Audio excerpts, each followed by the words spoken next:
নমস্কার বন্ধুরা, আপনাদের সবাইকে সীমা রান্নাঘরে স্বাগত।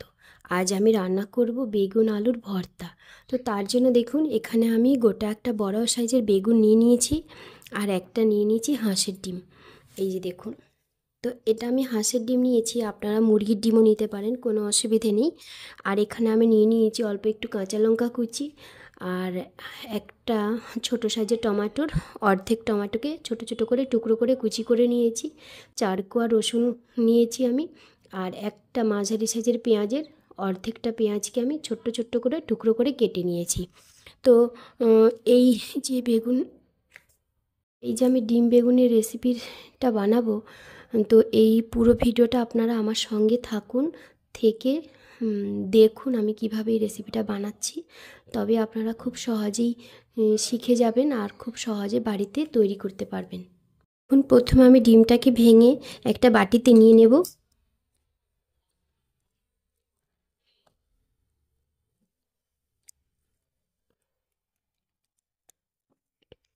বাটিতে নিয়ে নিয়েছি, এখন আমি ডিমটাকে সাইডে রেখে দেব।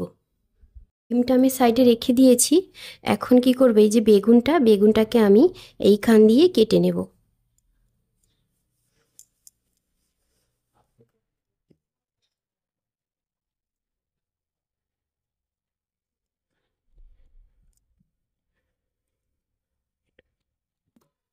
বেগুনটাকে আমি কেটে নিয়েছি, দেখুন সমান করে কাটা হয়নি ঠিকই, কিন্তু আমি বেগুনটাকে কেটে নিয়েছি। এখন কি করবে, এই যে বেগুনের ভেতরের যে অংশটা আছে, এইটাকে আমি আস্তে করে এরকম চাকু দিয়ে কেটে বের করে নেব।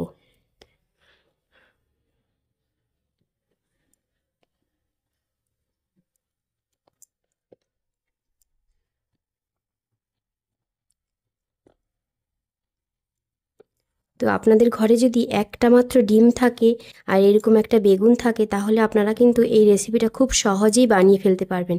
খুব একটা উপকরণের দরকার হয় না, সামান্য উপকরণ দিয়েই কিন্তু এই রেসিপিটা তৈরি করা যায়।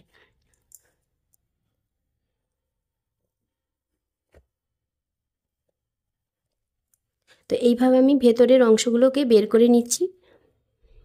বেগুনের ভেতরের অংশটাকে আমি এইরকম করে পুরোটাকে চামচ দিয়ে বের করে নিয়েছি। আর এই যে এই অংশগুলো, তো এগুলো আপনারা অন্য কোনো সবজির সঙ্গে ব্যবহার করতে পারেন, আবার যদি ব্যবহার না করতে চান, না করলেও কোনো অসুবিধে নেই। তো দেখুন, বেগুনটা আমার রেডি হয়ে গেছে। এখন আমি কি করব, হাতে অল্প সামান্য একটু তেল নিয়েছি, এই তেলটাকে আমি বেগুনের গায়ে এইভাবে মাখিয়ে নেব। মাখিয়ে নিয়েছি সুন্দর করে। তো এখন আমি এই যে পেঁয়াজ কুচি, টমেটো, এই সমস্ত যে আমি নিয়েছি উপকরণগুলো, এই উপকরণগুলোকে আমি ডিমের সঙ্গে মিশিয়ে নেব।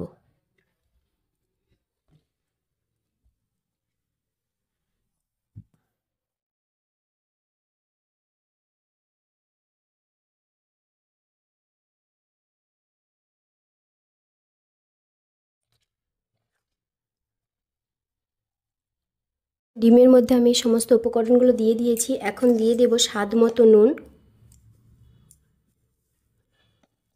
যতটা নুন প্রয়োজন আমি পুরো নুনটা দিয়ে দিচ্ছি।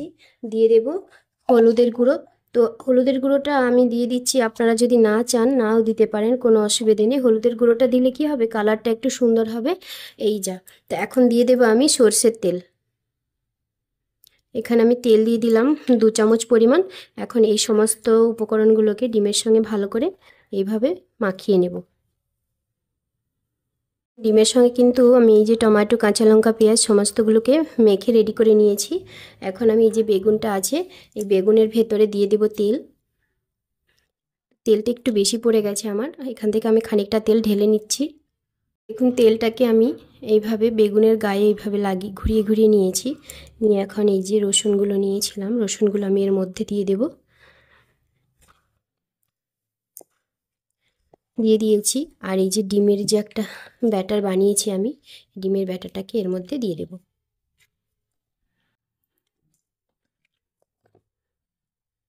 তো আমার এই রেসিপিটা আপনাদের কেমন লাগলো সেটা কমেন্ট করে জানাবেন। যদি ভালো লাগে তাহলে লাইক করবেন, শেয়ার করবেন। যারা আমার চ্যানেলটা নতুন দেখছেন তারা অবশ্যই একটা সাবস্ক্রাইব করবেন, পাশে বেল আইকনটি ক্লিক করবেন, যাতে করে প্রতিদিন যে আমি ভিডিওগুলো ছাড়ছি সেই ভিডিওগুলো সবার প্রথমে আপনাদের কাছে পৌঁছে যায়। তো দেখুন পুরো ডিমের ব্যাটারটা আমি দিয়ে দিয়েছি। দিয়ে এখন এই যে বেগুনের যে বোটার দিকের অংশটা এইটাকে দিয়ে আমি এইভাবে ঢেকে দেব। যেমন খাপে খাপে ছিল সেরকম করে ঢেকে দেব, এই যে এইভাবে। তো চলুন বাকি রেসিপিটা রান্না করে ফেলি। দেখুন এখানে আমি গ্যাসে বেগুনটাকে পোড়াবো, তার জন্য দেখুন গ্যাসের যে স্ট্যান্ড বসানো আছে তার উপর আমি অন্য আরেকটা স্ট্যান্ডকে এইভাবে দিয়েছি যাতে করে বেগুনটা খুব সুন্দরভাবে স্ট্যান্ডের উপরে বসতে পারে। তো আমি এভাবে দিয়েছি, আপনাদের যদি রুটি সেঁকা থাকে ঠিকভাবে এরকম গোল মতো যাতে করে বেগুনটা খুব সুন্দরভাবে বসতে পারে, তাহলে আপনারা কিন্তু রুটি সেঁকাতেও করতে পারেন। তো দেখুন আমি আগুন গ্যাসটা ধরিয়ে দিয়েছি। এখন এইভাবে বেগুনটাকে এখানে বসিয়ে দিলাম, আমি বসিয়ে দিয়ে গ্যাসের ফ্লেমটা মিডিয়ামে করে দিচ্ছি, দিয়ে ধীরে ধীরে রান্নাটা হবে। তো আমি আপনাদেরকে থেকে থেকে দেখাবো কি অবস্থাতে হয়েছে বেগুনটা। তো দেখুন বেগুনটার কিন্তু নিচের অংশটা পুরা হয়ে গেছে। এখন আমি বেগুনটাকে স্ট্যান্ড সমেত নামিয়ে নেব। বেগুনটাকে আমি নামিয়ে নিয়েছি, উনুনে আরেকটা কড়াই বসিয়ে দিয়েছি। তো কড়াইয়ের মধ্যে আমি দিয়ে দেবো সামান্য একটু তেল।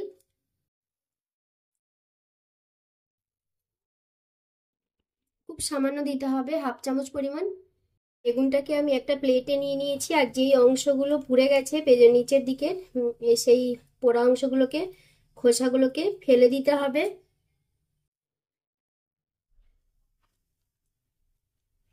এইভাবে বেগুনের পোড়া অংশটাকে আমি সুন্দর করে ছাড়িয়ে নিয়েছি। এখন আমি এই গোটা বেগুনটাকে কড়াইয়ের মধ্যে এইভাবে বসিয়ে দেব, বসিয়ে ঢাকা চাপা দিয়ে দেবো আর গ্যাসের ফ্লেমটা মিডিয়াম করে দেবো।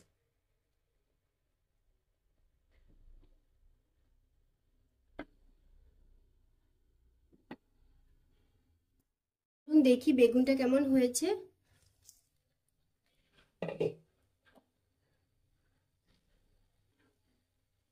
দেখুন বেগুনটা কিন্তু খুব সুন্দরভাবে হয়ে গেছে, এই যে দেখুন খুব সুন্দর নরম সেদ্ধ হয়ে গেছে। আর এই যে আমি বেগুনটাকে একটা সাইড 15 মিনিট গ্যাসের ফ্লেমটা মিডিয়ামে রেখে রান্না করে নিয়েছি, আরেকটা সাইড উল্টিয়ে দিয়ে আবারও 15 মিনিট একইভাবে রান্না করেছি।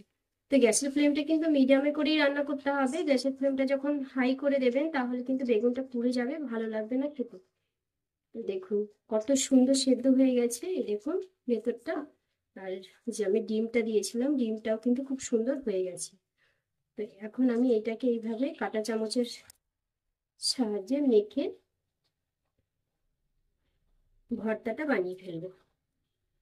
এর মধ্যে আর কোনো কিছু দেওয়ার প্রয়োজন নেই, এই যে এইভাবে দিয়ে মেখে রেডি করে নিব ভর্তাটা।